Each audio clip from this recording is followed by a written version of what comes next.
দর্শক, আরো খবর জানাতে ফেনী থেকে এই মুহূর্তে সরাসরি যুক্ত হচ্ছেন দিলদার হোসেন স্বপন।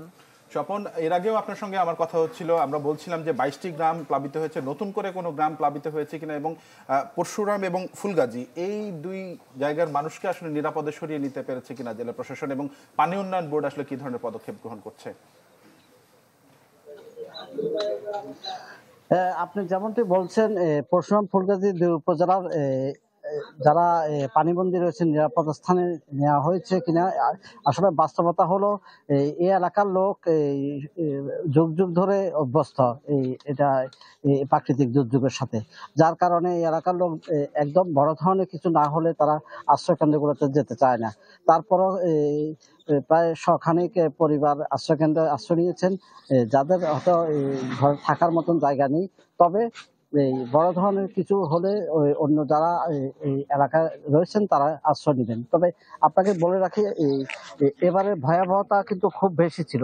এখানে যে মহুরী নদীর পাড়ে 3টা দোকান ছিল, এখানে এই দোকানগুলা এই পানির তোড়ে ভেঙে নিয়ে গেছে।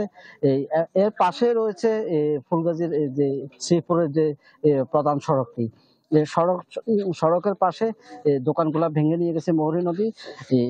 আর পুরো এলাকা মহুরী কহুয়া সিলোনিয়া বন্যা নিয়ন্ত্রণ বাঁধের পানি কিছু কমেছে। তবে উজানে যদি বৃষ্টিপাত স্বাভাবিক থাকে বা না হয় তাহলে হয়তো এদিকে পানি বাড়ার সম্ভাবনা নেই। তবে যে সকল বাড়িগুলোতে পানি উঠেছে তারা একটু দুর্ভোগে রয়েছে, এটা সত্যি কথা। এবং পাশাপাশি অন্য কোনো এলাকায় এই মুহূর্তে প্লাবিত হয়নি। আর পানি উন্নয়ন বোর্ড বরাবরে তাদের আশ্বস্ত করে আসেন যে পানি নেমে গেলে তারা ভাঙন মেরামত করে দিবেন। তবে এই বিষয়টাতে স্থানীয় এলাকাবাসী কিন্তু সন্তুষ্ট না। তাদের দাবি হলো ছাই বা মেরামত করতে হবে, অন্যথায় না হলে কোনো কাজ করার প্রয়োজন নেই। অর্থাৎ স্থায়ীভাবে প্রকল্প গ্রহণ করে যেন মেরামত করা হয়। এই ছিল আমার সর্বশেষ। জি স্বপন, ধন্যবাদ আপনাকে।